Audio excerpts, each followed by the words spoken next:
Qayerga ketyapti tog'a bu? Bu Jizzaxga ketyapti. Metan gaz zapravkaga ketyapti. Qaror 32 6 turga sotdi. Hormay tog'a. Charchamadingizmi? Shu sizga bitta savol bor edi. Nima savoling bor? Ko'p klientlardan tushyapti-da. Shu Rossiya 5 turba bilan Xitoy 5 turba nima farqi bor endi tog'a? Ya, bunday gapda. Rossiya 5 turba bilan Xitoy turba 5 turba hech qanaqa farqi yo'q.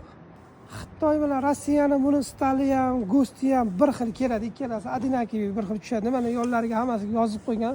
Stali ham bir xil, demak, ichiga qo'shiladigan hamma narsasi bir xil bo'ladi. Hammasi ichiga qo'shiladigan hamma narsasi bir xil. Narxiga kelgan nimaga arzon narxi? Bu Rossiyani narxi ancha qimmat bo'ladi, Xitoyga ancha arzon chiqyapti hozir.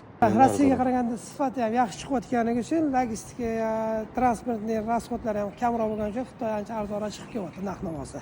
Chiroyli narxda hozirgi kundagi narxlari 21 million, 21,5 milliondan sotuvda bo'lyapti.